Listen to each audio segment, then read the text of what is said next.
Goes it, lads? Welcome to our Worlds End recap review. Let's talk about this pay-per-view that I think has been relatively controversial, depending on A who little you bit. talk about. A little bit. A lot of people love this pay-per-view. I've even seen Match of the Year contenders. I've seen people fucking hate this pay-per-view. Let's talk about what ends up happening on this show. This is AEW's last pay-per-view of the year, the last pay-per-view in professional wrestling, I'm pretty sure. Of the year. Of 2024. Not ever. Not ever. No, professional wrestling is going to go into 2025, surprisingly. Yes. Yeah. But we won't really need to talk about the 0 hour outside of Tony Storm's dope. Jeff Jarrett gets to win over Cutie Marshall and Leo Rush, Action Andretti, and the Murder Machines. One against. Yeah, right. It's a top flight. No one cares. AEW loves Nate Man. Anyways, let's start with the main card. Let's talk about the motherfucking C2. Let's talk about the motherfucking C2. An amazing tournament. A great tournament. And we start off with the pay-per-view, Will Ospreay versus Kyle Fletcher, number 95, but the third match this year between the two. Yes. And Will Ospreay gets the dub here. Called it. Kyle Fletcher gets the dub at the last pay-per-view. Yep. Trying to remember what it was. Full Gear. Yes. Will Ospreay gets the W here to move to the finals. Mm-hmm. Immediate blood. Yeah. This was a bloody pay-per-view. It was. They went a little hardo with the blood for this one. But I mean, I'm okay with it. But it was a little crazy. This was definitely, obviously, one of the best matches of the night. I mean, if you even see the names Will Ospreay and Kyle Fletcher together, you kind of assume it's going to be like a match of the night contender. Yeah, Kyle Fletcher's so much better than Randy Orton. Calm down. Will Ospreay, Wrestler of the Year. Off this couch. Actually, officially, TTP Wrestler of the Year, Will Ospreay. That's right. He was voted. That earlier. He was voted by the community.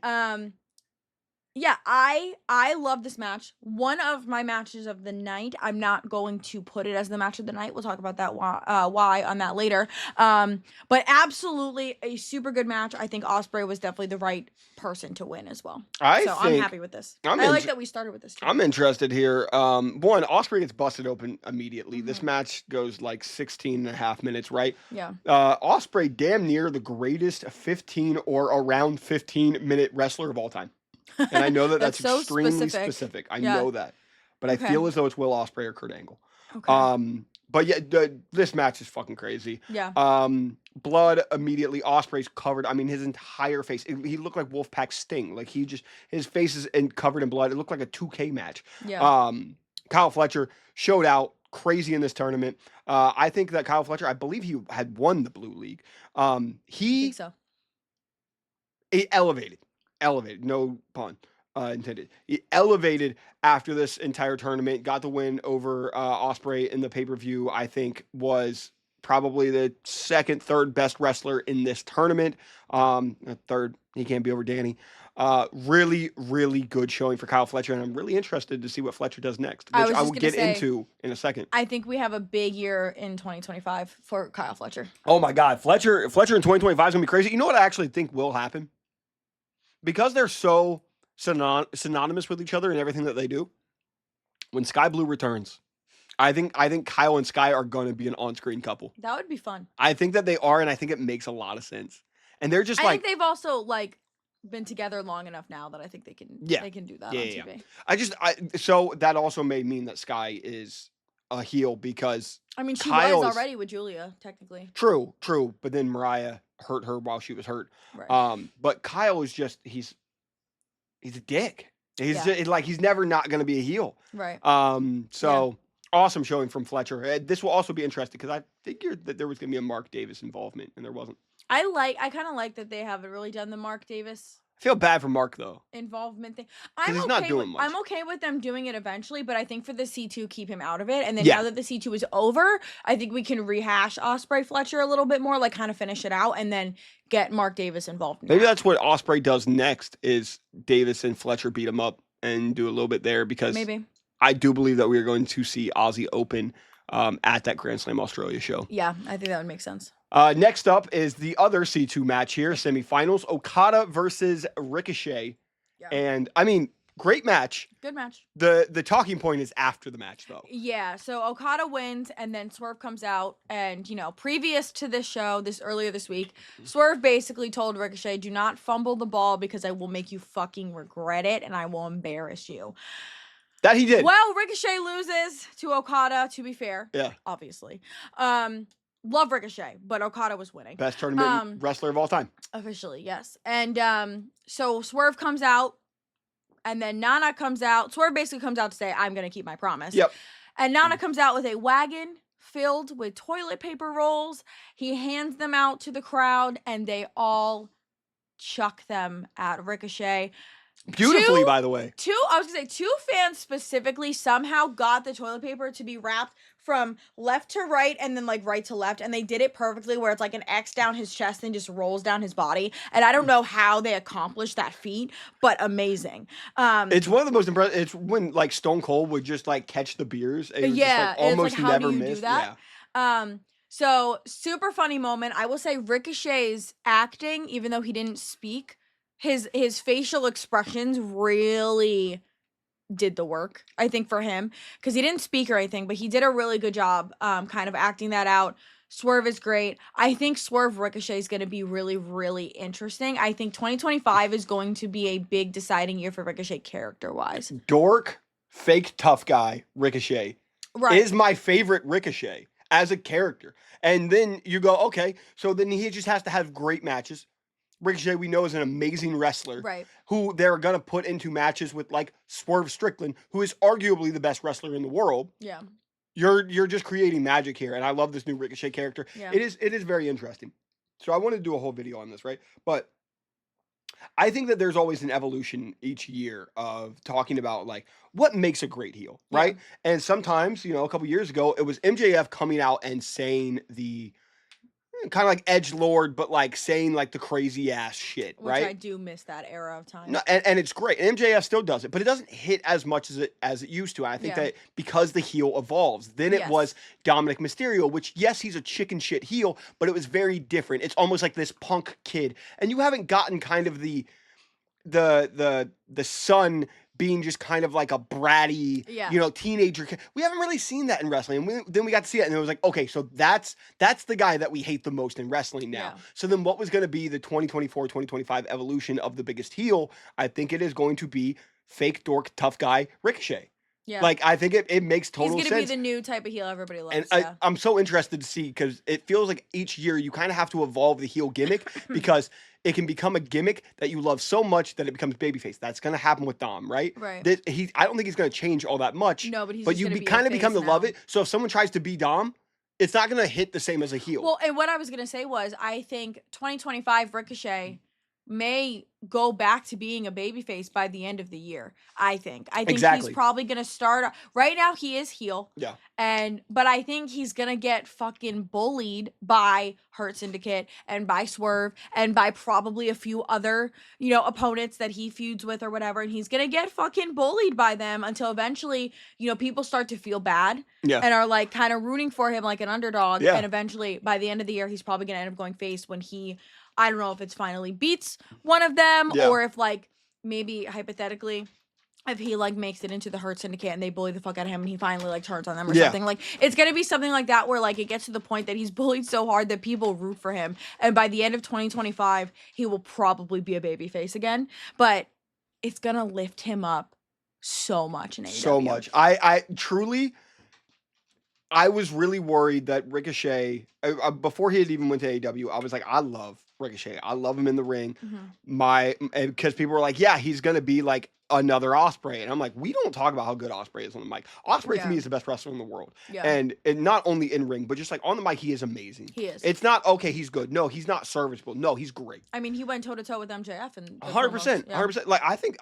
Ospreay is just so believable, right? And I think that's what Ricochet has been lacking for so long in WWE is the believability. So I'm like, damn, I really hope that AEW doesn't try to go, hey, here's the next star. Yeah. Sorry that, he's not this believable guy, and almost try to go and make him what fans were thinking of. He is the other Ricochet, because I'm like, he's not. The other Will Ospreay. Or sorry, that he's the other Will Ospreay, because he's not. Yeah. And they didn't do it. No. They went with, okay, yeah, we know that he's not believable on the mic. That's what makes him unique. That's his character. And it's been so fucking good. I think they've done a really good job with him, and I also think there was a lot of talk, as to be fair, there always is, and there's always like tribalists that usually lead these conversations, but I think there was a lot of talk of like Ricochet was really like on and off and mostly off, and even when he was on, didn't really do anything super exciting in WWE, and everyone was like, he's not going to be any better in AEW. It's going to be, if anything, worse because of how loaded the roster is. Yeah.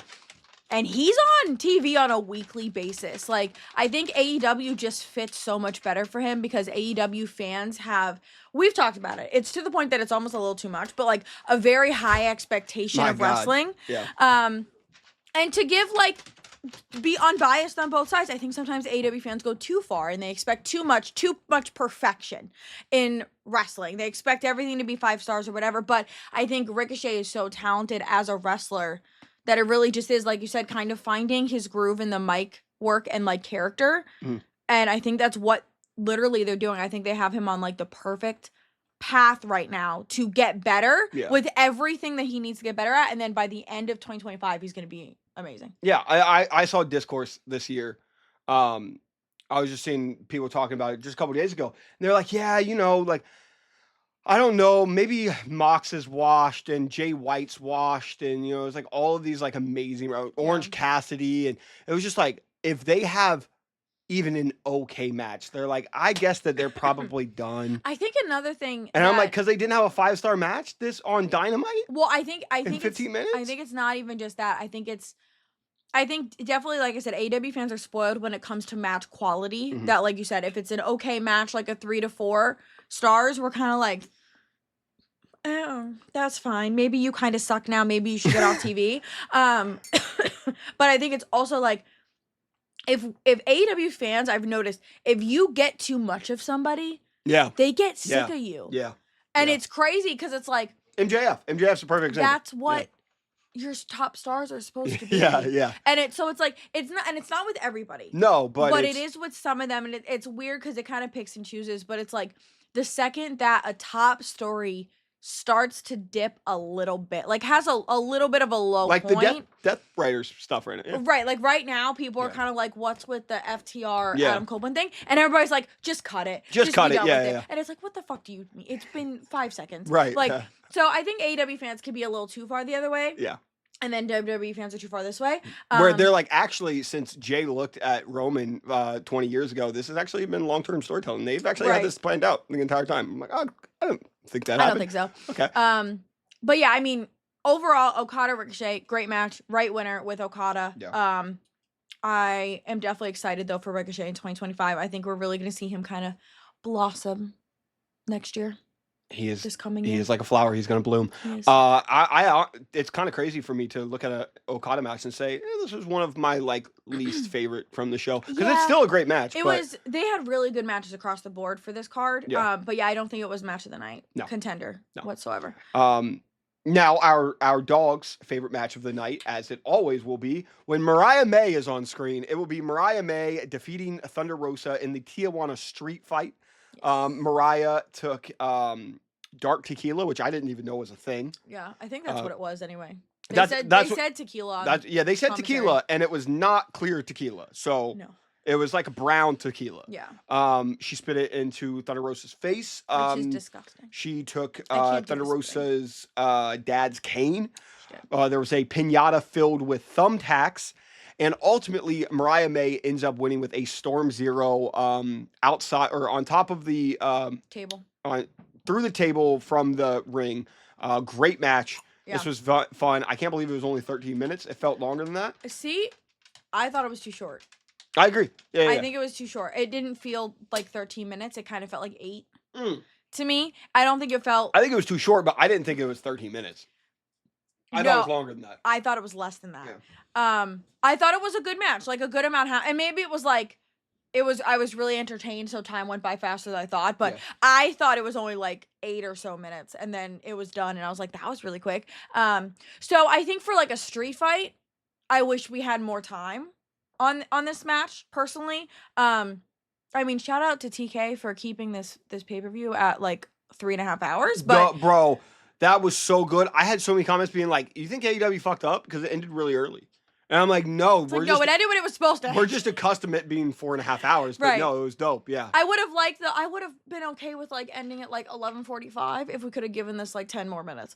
I think almost every match could have gotten a little bit more time. I agree, but I think this one was the biggest one for me that I would have liked to have more time on it. But Mariah May obviously retained. She's the winner. Great choice.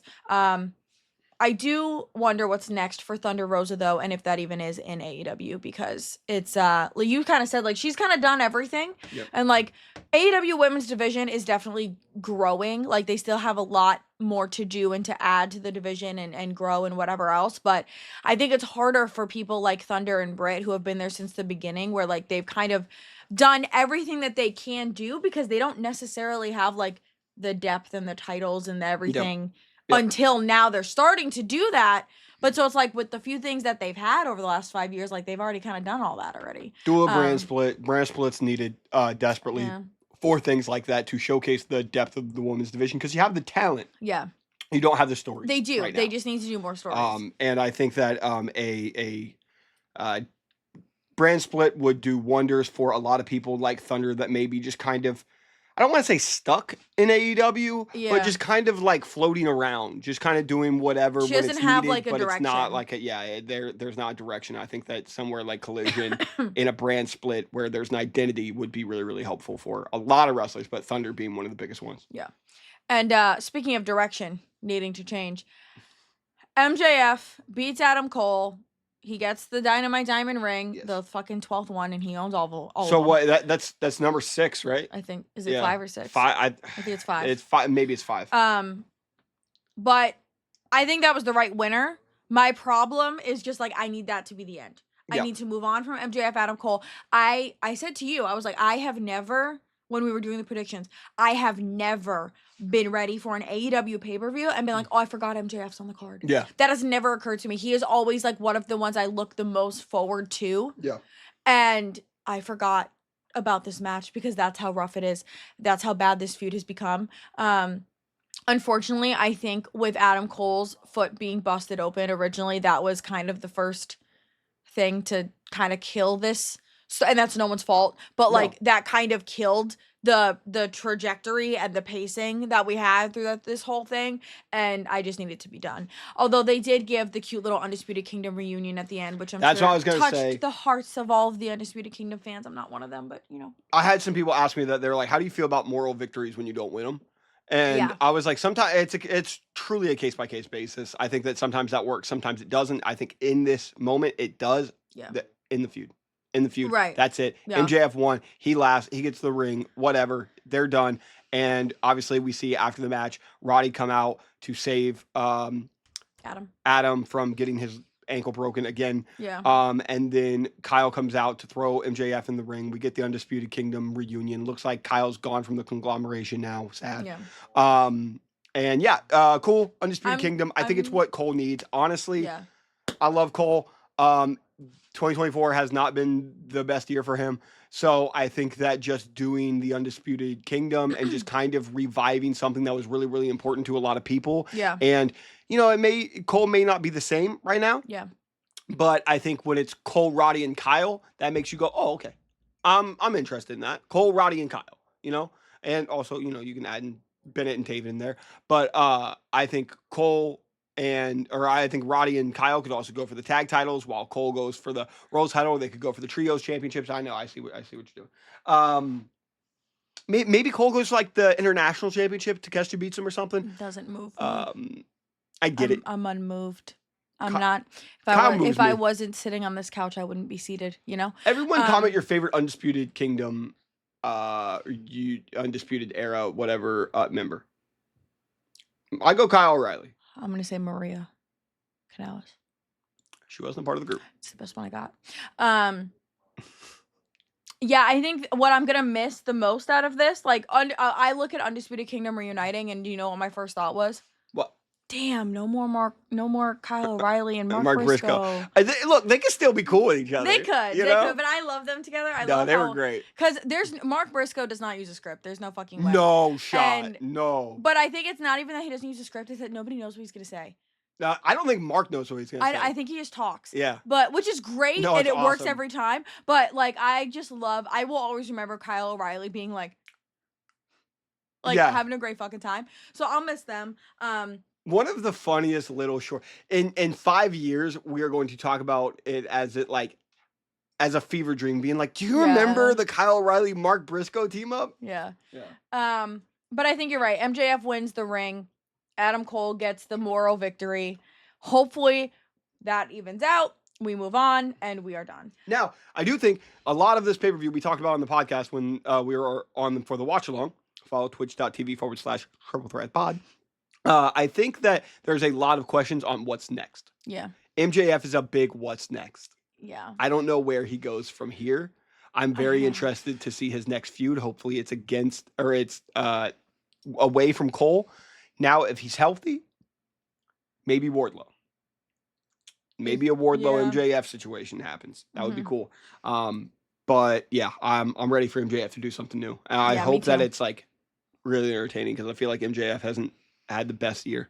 He's had a rough year or two because of the Adam Cole feud and that struggle. But speaking of needing more, Takeshita versus Hobbs was the next match. What do you mean needing more? I mean needing more in that we haven't seen Takeshita in a little while. He kind of took him off TV. No, it's true. And I know that he was traveling to defend his title. But one of AEW's biggest problems. I think this, I was just gonna say, this is an example of when somebody is hot, do not take them off TV. Sometimes we are good with that, and sometimes we miss the mark completely. And I think with them, I don't think they missed the boat because I think Takeshita is good enough to bring people right back in. But that's lucky for you, AEW, because if he wasn't, then you were screwed. But yeah, so Takeshita retains, defeats Powerhouse Hobbs. I think this was definitely a good showing for Hobbs as well. Brother, was it? They made Hobbs look like $1 million here. Yeah. He kicked out of everything.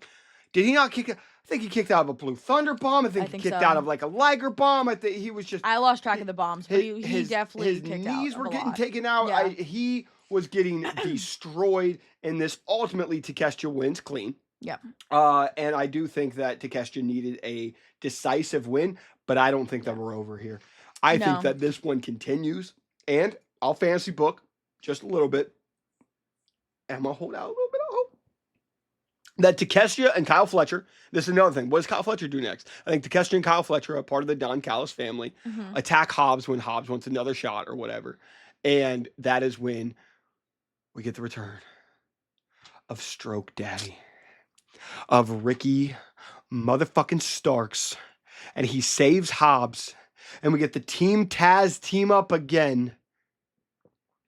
And I'm going to be done believing if it doesn't happen on Wednesday. But I'm praying that it happens on Wednesday. I think it would be cool to see the Don Callis family versus Team Taz. And just, and we can also, you go, what happened with Christian? Christian can kind of align with the Don Callis family. Yeah. Because I just see them aligning.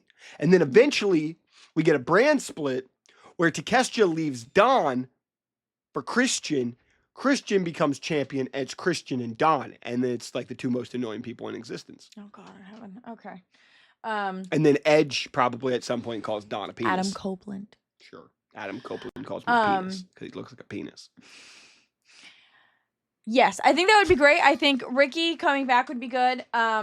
We'll see on Wednesday, I guess, because that's what they're saying is that's when Tony said he hinted that. Yeah, I'm not believing Tony. I'm gonna try. There was a lack of enthusiasm from this crowd. I think for most of the night, they were into this match for just yelling. Meat.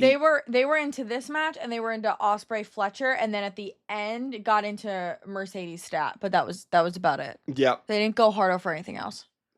Maybe Okada will a little bit. A little, yeah. But nah. Takeshita should win this, and I'm very interested to see what Takeshita does with this. I hope that the International Championship gets its own brand split or gets its own show. No, or it gets a fucking identity, like a spotlight. I loved its identity in the beginning. But it was the All Atlantic Championship, and it was literally being defended across the world. And now they're saying, Takeshita's defending across the world, but they don't show Takeshita defending it across the world. Right. Now, to be fair, Takeshita is facing what, Shingo? at Yeah. Wrestle Kingdom? I think so. Or maybe Wrestle Dynasty? I can't remember. I think what they should probably do is bring people to Takeshita. Brother, right? That's what they should probably do. Mystico. Please. Takeshita versus Mystico. Hechicero. Takeshita versus Hechicero. They don't have to do it all the time, but like do like every 2 that he goes away for, they bring one back. You know, or something like that. Like he goes away to defend like CMLL Sure. and then whatever, and then like a New Japan wrestler comes to AEW. Right. On CMLL, he defeats Mystico or whatever in Arena Mexico. He beats up Mystico. Hechicero comes out. Hechicero beats up Takeshita. He says, "I'll see you on Dynamite." You know, and we just do shit like that. That could be cool. Why the fuck? You have a perfect concept for this championship, and it's just not being utilized. Yeah. And Takeshita can bring in he feels strongly about the men, the women, everybody. Takeshita's your perfect guy to hold this title and go all around the world for it. So hopefully, maybe they ramp this up for Wrestle Kingdom and Wrestle Dynasty. We can start to kind of get these, get the wheels turning. If you want to see Shingo Takagi on Dynamite, I'm all for that. Okay, works for me. And speaking of, the next match is the one I kind of just mentioned. Woo, Hooper. And this, I think, is my match of the night. Mercedes Moné defeats Chris Statlander in yet another banger. They are 2 for 2. God, this match is good. Yeah. Yeah. They put people are saying Stat has 3 potential match of the year candidates for the women's wrestling, and 2 of them are her 2 with Mercedes. And Mercedes has about 6, and the other one of them is also with Willow. Yeah. I will say that we can have a serious conversation. That Mercedes Stat might be Mercedes' best opponent. A lot of people are She's saying up there, that it's like this is a new pair of like wrestling soulmates that we're seeing kind of unfold. Starting to think it would be Mercedes Stat. They're just really good. And I think something that AEW did really well was they were really good with the camera work. They had really good camera spots. Like when Mercedes is like, "Yep, I won," and Stat comes in, the angle of the perfectly hits Mercedes, Stat, Mercedes reaction, and then the crowd in the back popping when Stat comes back in. Also, I want to give Stat a lot of credit here because for that specific spot, it's a very, very small thing. But in that spot, they go to 8 and Stat's like this. Yeah. And Stat's I kind of hate it a lot when the wrestlers. No diss to him because I love him. I've given him a lot of praises here, so I'm deal with it, lad. Darby Allin. He'll sit there, and at 7, he's like this, and then he'll jump in at 9. And it's like, but Stat made it look like it's over, and then they zoom into Mercedes. And then they go like, and Mercedes is going like this, and I'm like, oh, wow, I'm shocked. They're actually going to have Mercedes win via count out. That's crazy, because Stat is like, her leg is down, she can't get up in that a matter of time. And she gets in. She pops in at the last. It was second. The jump back in version of 9.99999. Exactly, and it was oh really my god, did I love it? Mercedes selling that. Mercedes in ring selling was phenomenal in this. The package pile driver. Shout out Kevin Owens. All right, Mercedes way tougher than Randy and Cody. She kicked out at 2. She didn't even need to be taken out for weeks. I hate her, bro. God, this was a good match. I love the way that Mercedes gets the pin here, fucking in this octopus. It was so cool. I don't think I've ever seen that before. It was a really cool pin. I'm sure Zack Sabre Jr.'s done it at some point. Well, he has toe problems. So. Or Danielson, or maybe Hechicero. But yeah, I mean, such a good match here, dude. My match of the night. I think the pile driver that Mercedes hit on Stat. Yeah. I don't know what it was. Mariah did the same thing with Tony. It was just like a really quick pile driver. It was just like you got right up on there. They're moving really quick. They're keeping it moving. Yeah. It was crazy. And this was the first ever women's match in AEW to go past 20 minutes at 24:35. Sad that this was the first one. It took us 5 years. 5 years to get to 20-minute plus matches. It's crazy. I will take it. Because it is still progress. Although it is late, it's still progress. And it didn't just go past 20, it hit almost 25. Yeah, it was actually the longest match by far on this card by nearly 5 minutes. Over 5 minutes. 5.5 minutes. It was the longest match of the night. I think as it should have been. I agree. This truly Mercedes is having I said on TikTok and people flipped out. I said Mercedes is having a generational run right now. And people were like, well, I think she sucks in AEW, blah, blah. And I think that I'm not saying that she's having a generational run in terms of her mic work. I'm just saying in the ring. Yeah, she is having a crazy year. It's her and Stat. I think the only bad match was the Brit one. match. Yeah. I mean, Her match with Willow was phenomenal. Yeah. Her match with Momo, phenomenal. Her Yeah. match against Hazuki, phenomenal. Stephanie Vaquer. Stephanie Vaquer at Forbidden Door. Are you kidding me? They couldn't even rehearse that match because Yeah. Stephanie got in like an hour before the show. Like, And now are you two with kidding me? Stat. Like, Yeah. she's had a crazy year, and I think I'll always get annoyed by the Mercedes hate because it's more than I've seen when most people. It annoys me because so many people are like, "Oh wow, look at Sasha." Yeah. And I'm like, shut the fuck up. Yeah. Like, she's going by Mercedes now. Just like have some basic respect. You know what I mean? I can't say much. I still call him Edge. Well, yes, but you're not like, it's like they call her Sasha to be like, well, she was better as Sasha. And I'm like, one, the character's basically the same. The character like nothing has really changed with the character work. But two, she's just having better matches. She's having bangers constantly. Yeah. And she's actually getting respected in her title run, which is new. I don't know. I think that it's a long thing I don't need to get into, but I do think that I feel very, very weird towards the Mercedes hate is very weird to me. And it was weird the moment she left. Mm-hmm. It was weird the moment her and Naomi left because everyone was like, they don't deserve your sympathy. Yeah. And I was like, that's really weird. This was a weird reaction. The moment I remember talking about it because it was one of the first TikToks that ever blew up. It was me just talking about them dipping. Mm-hmm. And the reaction was just like, they should be happy that Vince made them. And I think that there's a long whole argument on why people reacted to them specifically like that. But it always creeped me out. It still goes on. I don't understand the Mercedes hate. She's truly having one of her best years in terms of in-ring work. Yeah. I hope that this continues into 2025 and we are getting Mercedes Stat 3. I think that we're done with Mercedes Stat. I don't know. I feel like with the reaction, they might do a third. They might do a third, but I think that might be a filler at some point. Like if they need a filler match in between like a Mercedes or Stat feud when they're feuding with other people, I feel like they might pull out Mercedes Stat 3 just because everybody loves it. I feel as though Tony knew that Stat was one of the best wrestlers, and that's why he turned Stat babyface. So that he could do this match. Because was that not coming off Mercedes Britt?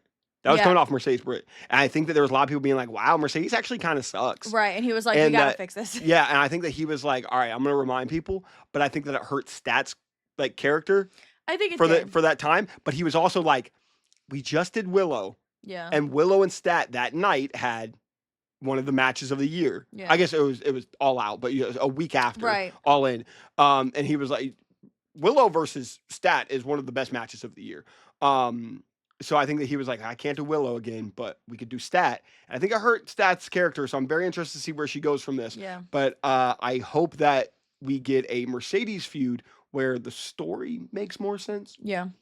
But the I just hope I just want something longer term. Yeah. For Mercedes, something that maybe lasts a few months. Yeah, I think that her and Anna unfortunately was too short. Yeah, it was. Lived, and I think that for All In we are going to get Mercedes Athena. So I'd like a 2 to 3 month story. Yeah.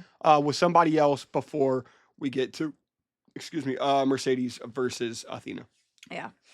And then so our next match was Okada Ospreay, the final for the C2. This match, I think, Ospreay came out looking like a zombie. Ospreay was dead for this match. He was actually walking dead.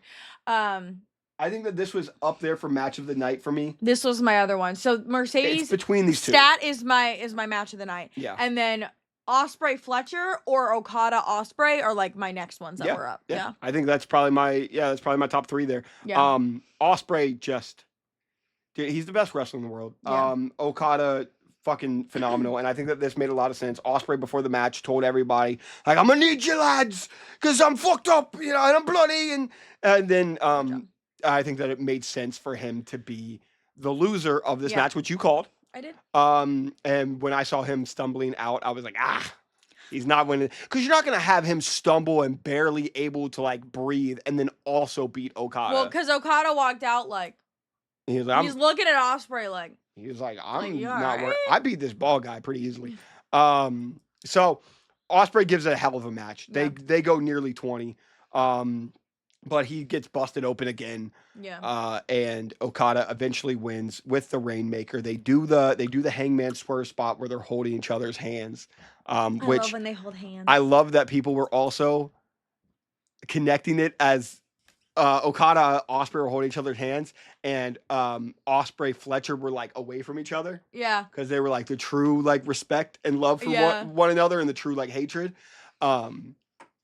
No, it was such a good match. It was so good, but it was not. It was not William. The moment for this. Oh no, the bigger moment is part. afterwards. Yeah. Christopher Daniels comes out. He's not the big moment.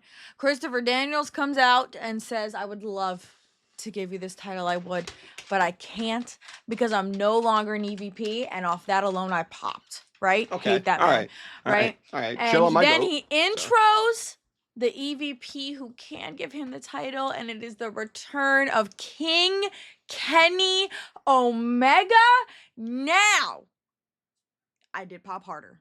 Okay? I still popped that we're getting rid of Daniels. But popped for Kenny Omega. He looks great. Yep. I am so happy for him. I'm happy for us. Thank you, Lord Jesus Universe, whatever brought him back to us. Appreciate you.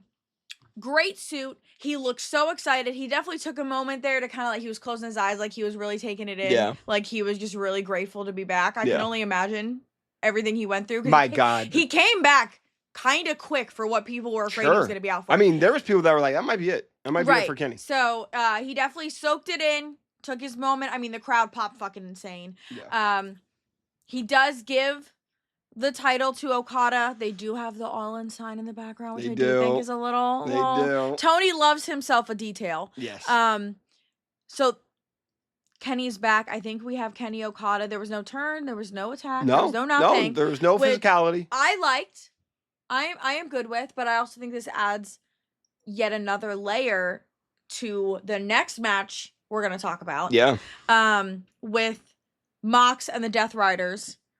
Mox faced Cassidy, Orange Cassidy, Hangman, and Jay White. Yep, Switchblade. And so many. I actually just posted my YouTube video on this. Oh. And I was talking about the different. Go subscribe. The different layers to this story, and even as I was talking about it, I thought of more layers. Okay. The story is so fucking chaotic. It's amazing. And I actually didn't even really get into Kenny when I was talking about my YouTube video, but like this is just so insane. So we have the four-way with Mox, Orange, Hangman, and Jay White, right? So within this match, we already have Orange has been trying for so long to get over on Moxley. It's never going to happen. He basically gets fucked up every time he tries to take out Mox. So he's trying. He has failed, and that is just what it is. Hangman and Jay White are also going after Mox, but they're also kind of going after each other. Hangman is holding on to that petty side of himself that he just loves, and it's also kind of going after Jay White. So all in all, I don't think this was like a crazy, amazing match. It was good. I don't think it was that amazing. Mox obviously retains after Jay White hits the most iconic Blade Runner in the history of wrestling on Marina Shafir. Thank fucking God. Thank you, Lord Jesus. Thank you, Jack Perry. I choked. I literally choked on my own spit. I popped so hard. Wonderful. But I think what was the big talking point of this was we got a new rated tag team. Because every tag team that Adam Copeland is in is just rated person's name every fucking time. So true. So now we have rated FTR. I'm gonna kill myself. So FTR comes out. You skipped over your boy, screwing Jay White. Wheeler Yuta. Wheeler might be downgraded from a chipmunk to a squirrel. Wow. We're gonna have to talk about it. Because I didn't ask for much. I just kind of asked him to like mind his business when it came to Jay White, and he couldn't do so. He didn't listen to me. He didn't. He definitely refused that. So it's pending, but he may be downgraded. Pending squirrel. Okay. He may be pending squirrel. Pending squirrel. So we'll touch base on that on Wednesday's Dynamite. But so FTR comes out. Because obviously Death Riders are all get involved, so they're going to go after Orange and whatever. And so FTR comes out to make the save, and then simultaneously right after FTR, we get the return of Adam Copeland. That's right. Big pop for Copeland. I love that for him. I do like Copeland. I'm down. I can't go for Copeland when you're with FTR because there is quite literally, I think at this point, nothing that FTR can do to make me like them. I just can't. I can't do it. Their gimmick is, if you can call it that, because for me, it's not even really a strong gimmick or personality. But if you want to call it that, it's not for me. It's not exciting to me. They don't entertain me. They bore me. And on the mic, it's even worse. So that's just not for me personally. But they came out, they chase off Death Riders. Adam Copeland does call Jon Moxley a kid, which is crazy sounding. He says, kid. He said, I'm going to come after you, kid. That's crazy. Yeah, he also mentioned Jon Moxley's a full-grown man. He also mentioned his pubes. I wouldn't call somebody a kid and then mention their pubes. I wouldn't do that personally. He said he was already wrestling when he was growing pubes. Yeah. That's what it was. Well, that's also a weird sentence. Yeah. But regardless, I think what's interesting here is we had back-to-back kind of big changes in the Death Rider story. So with this, I'm going to lay this all out because I'm excited. Okay. So I'm going to lay this out, right? So Jackasses with Adam Copeland come out, right? So they're going to go up against... Also called FTR. Right. So they're going to go up against Mox, Wheeler, and Claudio on Wednesday. Now, to be fair, it does feel like that's really just because, like, that's the town that they're from. Where the fuck is Pac? I don't know. People asked that a lot on social media last night. But so they're going to do a 3-on-3 this coming Wednesday for Dynamite. I think it's because it's in the town in North Carolina that all three of them live in. So I'm kind of hoping that this is like one and done and then we're over it because I don't really want them involved. I love chaos, but I think we're adding too much. It's getting a little colluded. There's too much convoluted. It's too, I was going to say polluted. And I messed that up. But it's too much. There's too many. It's not layered anymore. It's now just like we're drowning in too many humans trying to do the same thing. So I think it's a little much. So I hope we're one and done here. But what's interesting to me is, for anybody who doesn't watch New Japan, Jack Perry has not been seen on AEW TV since he lost his title. What pay-per-view was that? Was that Full Gear? What pay-per-view did he lose his title? I'm trying to remember. Was it Full Gear? Maybe. Whatever the pay-per-view was. Yeah. So he lost the title to Daniel Garcia at Full Gear and has not been seen on AEW TV since then. Now, he has been on a couple New Japan shows. He has been wrestling different people over there. Shout out Jack Perry, member of House of Torture. Shout out Dick Togo. Love you. And now it seems like You're the only person in YouTube to have said that sentence. Shout out my guy Dick Togo. But now, who's he wrestling again? What's this guy's name? Yoda Tsuji, right? How do you remember Dick Togo's name, but you don't remember Yoda Tsuji? I just wanted to make sure I had it right. Yes. Yoda Tsuji? Yes. Okay. Well, because he was wrestling with Shooter before, and then kind of wrestled Shooter again, but then that stopped. So I just want to make sure I'm on the right track. Correct. So, Yoda Tsuji, you're losing. But anyway, so Jack is kind of feuding with him, but Yoda Tsuji is kind of calling out Okada. Now, Okada and Jack are kind of still technically in the elite with the Young Bucks, but the Young Bucks dipped like 6 weeks ago, if not longer, because of what the Death Riders were doing and taking out everybody. So they left and have not been seen again. They popped back up at the last New Japan show. Jack Perry won, technically due to Young Bucks interference, but they won and they were like, oh my God, hey Jack, besties, buddy, how you doing? And he was like, basically like, where the fuck have y'all been? Everything's going to hell. Mox is killing people and I lost my title. So where the fuck have you guys been? And he's kind of pissed off and the Young Bucks kind of brush it off. But obviously, straight to my head went the moment with Mox and Jack at the very beginning of the Death Riders storyline where they kind of stop in the hallway and Mox is like, no matter what happens, I've always liked you. Yeah. And so what's interesting to me is that moment happened. Now we have the Young Bucks are gone. Young Bucks and Jack are still not back on AEW TV, but the Death Riders are still going. Okada and Jack seem like they're still somewhat aligned, and I feel like they're going to stay aligned, but are they not staying with the Young Bucks? Because Okada's only been doing the C2. He's not really doing another storyline or anything. So I feel like Okada and Jack might stay aligned, but I think the Young Bucks are getting dumped by Jack Perry. I think Jack is going to go with the Death Riders in some way, shape, or form. I don't know if he joins the faction, but I think Jack goes that way to the Death Riders. The Young Bucks get dumped over here. They're done. And then Okada just kind of hangs in the middle somewhere because he's just chilling and calling people bitches, right? But now Where does Kenny fit into that? Because Kenny is wrestling on January 5th, but he was introduced only as an EVP. Mm-hmm. They didn't say anything about him wrestling. Nobody has mentioned him wrestling outside of the New Japan show on the 5th. But this adds another layer. Mm-hmm. Because logically, he would have problems with the Death Riders. He would have problems with the Young Bucks. Probably some issues with Jack, because Jack said he didn't care if he died. But he doesn't seem to have problems necessarily with Okada. So he has, like, kind of hate the Young Bucks. Jack's in the middle, but good with Okada. So the Elite is definitely in a weird grouping with Kenny. Is Kenny wrestling in AEW? How soon is he wrestling in AEW? What does he change or do with his EVP power that may affect the Death Riders? And then where does Jack Perry and Okada go? Do they stay together? Do they separate? They're together right now as in New Japan technically, because Jack is helping beat the guy Okada wants to beat without Okada having to be there. Yoda Suji, yeah. Yes. See how I laid that out? Yeah, no, that was phenomenal It was also layering. layered. It was like a cake. Thank you. Jack is joining the Death Riders. 100%. I think so. Jack think is so. joining Yeah. the Death Riders. But it's interesting that they have him in New Japan kind of working with Okada, because it keeps him, if you don't think about it too hard, it keeps him in the Elite.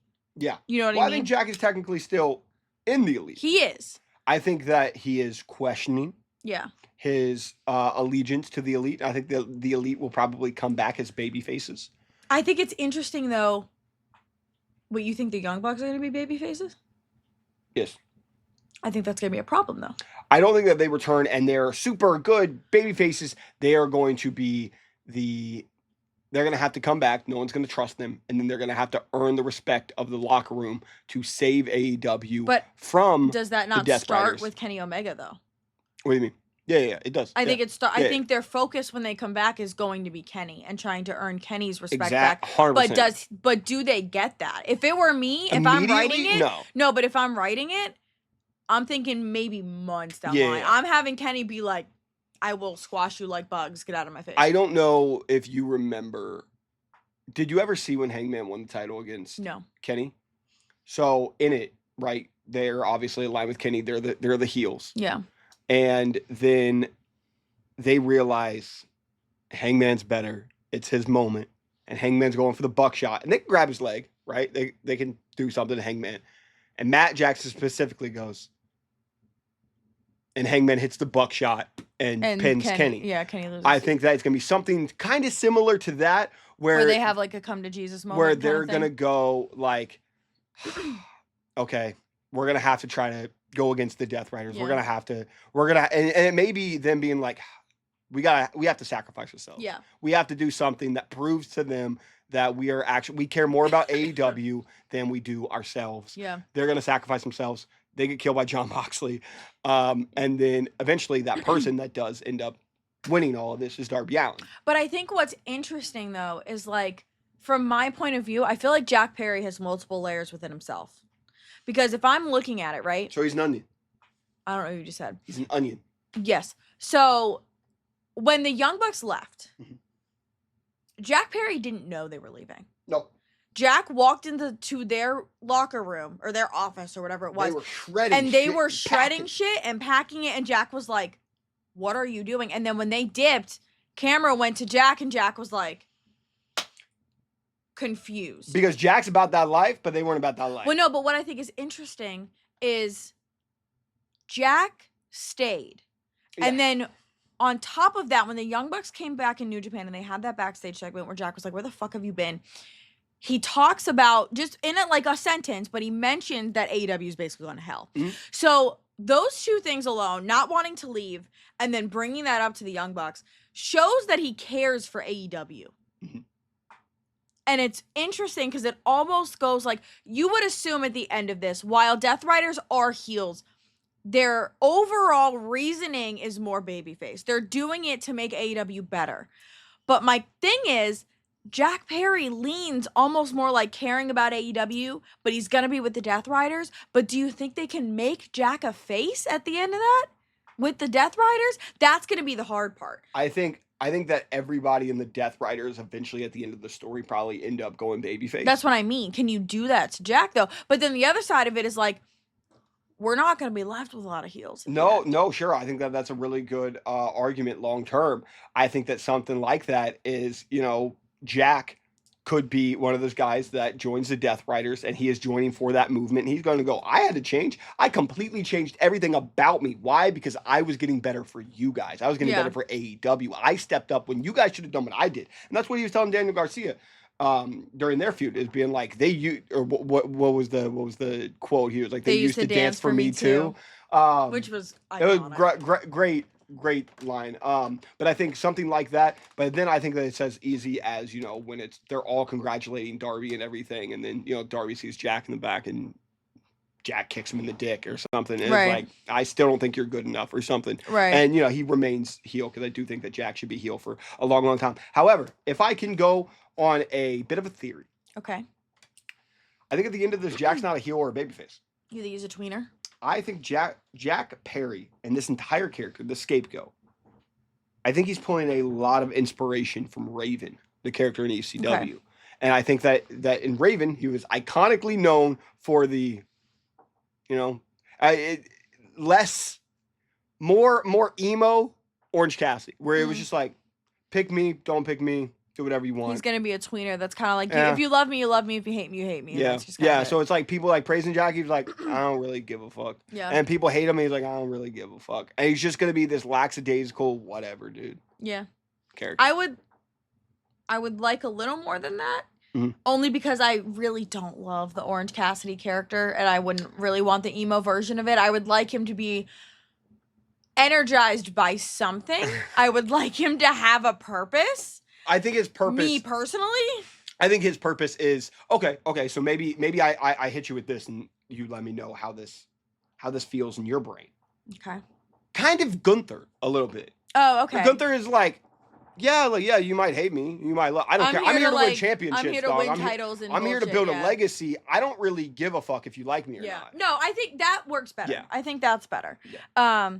But yeah, I am outside. I'm hoping that rated FTR is like one and done, and we're moving on from that. But outside of that, I don't think so. I don't think so either. But we need to get to Jay White. I will be pissed if I don't get Jay White versus Mox in Australia. I'm going to be pissed off. You got to. That's what you would Jay think. White says, Jay White can easily go, Will or you fucked me out of the world title. Right? So then for the next month, because Grand Slam Australia's in February, and for all of January, he's beating the shit out of Yuta. Maybe he even gets to Claudio and Pac, right? And yeah, sorry, your squirrel about to be roadkill, all right? And then eventually we get to Jay White versus Mox. My only fear is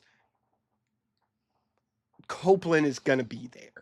Yeah. And I'm scared that they're going to do Mox versus Copeland versus Jay White, and that Jay White's whole opportunity at being champion is just going to be convoluted with fatal four-ways and triple threats, and we just don't get the one-on-one, and it makes me very, very worried that they don't see Jay White as a top guy in the company. I hope not. I think it's crazy. I was surprised because you had said that on Twitter there's a section of Twitter that's really kind of like, fuck Jay White, he's not worth like the main title scene. And this is once again when we talk about spoiled AEW fans, they're like, yeah, he's not Will Ospreay. Yeah, he's not the greatest wrestler in the world. But when I made my TikTok video saying like, Jay White better fucking get some respect, and I want to keep him in this main title scene, and I want him to be, against Mox in Australia, and a lot of the comments were like, I'll be pissed if they take this from Jay White. Jay White absolutely deserves it.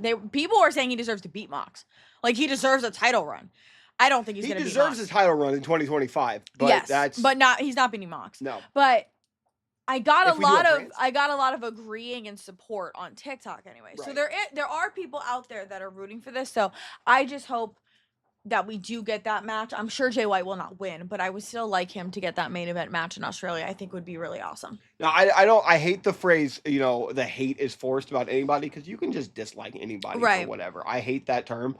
But I think that just the Jay White, just like all of a sudden negativity towards him is, and by no means is it the majority of AEW fans. No. I think it's just a section that they're like, he's not the best of the best. And to be fair, I don't think that he's Ospreay. I don't think that he's Swerve. Yeah. I don't think that he is MJF. But I do think that once you also at Hangman Adam Page, I do think that you need an injection of something new. Yeah. And you can't just have the same rotating 4 to 5 guys having the championship. Yeah. And I think that out of the guys that haven't won it, or out of the guys that are next up, I do think that he's at pretty top of the list. I think obviously Ospreay hasn't won. Darby hasn't won. Next, I'd probably put Jay White or, honestly, in my personal opinion, Daniel Garcia. I would put in that order. I would say Darby, Jay White, Ospreay, Garcia. That would be my order. I would put Jay White on how it goes. On how just like who's like needs it, who deserves it next or whatever. I mean, I think Ospreay deserves it the most. I think Ospreay does, but I don't know how to explain it. But I think should. Yeah. I think the story makes sense for Darby. The story makes sense for Darby right now. Yeah. But I think Ospreay has done really, really great things with the international title, and I want to see him do more feuds, more just more time. He just got to AEW this year. Yeah. So I'd like to see him do more in feuds and storylines before he then gets to that world title shot. So I think I would actually like to see Jay White first and then Will Ospreay.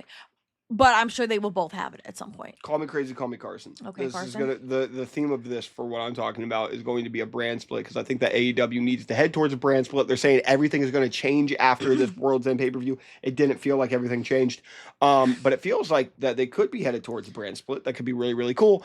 Especially now with Rampage gone. Jay White, one of the first Collision champions. Yeah. I think the first one should end up going to Christian for winning that. And I think that Jay White can be his first. I know they already did a Jay White Christian story. But Jay White, I think we could do this quickly if you wanted to. You go, hey, on the first Fight for the Fallen, we're announcing something big. We got a Tony Khan announcement. And the announcement is a brand split. And that brand split happens for Collision. And they go, yep, we're going to crown the champion at Grand Slam Australia. Yeah. We crown the champion at Grand Slam Australia where Jay White wins. Christian cash-in. That will make him the biggest fucking heel as he takes away the title in Australia. I know Jay White's from New Zealand. And that could be a massive moment for Jay White to win it. And then Christian, and then that's going on to a big, big feud. Yeah. And then later down the road in 2025, Jay White can become champion. I think that makes sense. Yeah. Overall, I think I give this entire pay-per-view an 8.5. I really liked it a lot. I liked pretty much all the matches. I don't think there was necessarily a bad match graps wise. Mercedes Stat definitely the best one there. I think the only downsides for me were, like I said, I'm over the MJF Adam Cole feud. That was not for me. And then I didn't love the main event as much as I feel like I should have, and I didn't like the ending there with FTR and Adam Copeland. But outside of that, I liked all the matches. I think all the winners made sense. I think decisions were made well, and Kenny's return was great. So I give this an 8.5. I really liked it. Certainly more positives than negatives. Yeah. Very, very good match, or very, very good pay-per-view. I'd probably give it an 8. I have seen a lot of people talk about pay-per-view of the year contender. I do not think so. I think that it lacked the wow factor. I would say there was no big the Kenny return was big, but he returned to be an EVP. Yeah. There wasn't anything big. I think also there was no surprise. Yeah. I think Mercedes Stat just blew it out of the park. It was awesome. Will Ospreay was the MVP of this entire pay-per-view. But I think all of that's kind of, I don't want to say Mercedes Stat was expected because it was way better than you could expect. But I think it was just kind of oh yeah, if I put this on paper, you would say, hey, this is what happened at the pay-per-view. I'd be okay, that makes sense. That makes sense. Yeah. I don't think that there was a ton of surprises. No. Very, very good show. I don't know. There's just something about it, and maybe it's just a really, really underwhelming. I think it was the winners were predictable. Yeah. I think across the board it was predictable, and that kind of makes it okay, this was good, the right decisions were made, but it isn't necessarily super hyped. Yeah. It's not super exciting. Yeah. Yeah. The shock factor's not there. I think a B is fine for this. Or a B plus. Even. Yeah. I still think it was really good. But yeah, I really liked it. So let us know your grades, your thoughts, your favorite match of the night, what you expected, what was your least favorite, I don't know, all the comments. Down below, let us know what you think, and thank you so much for watching. Favorite Undisputed Kingdom member? Maria. She's not a part of it. It's the best I got. Kyle O'Reilly. All right, Yeah. deuces, lads.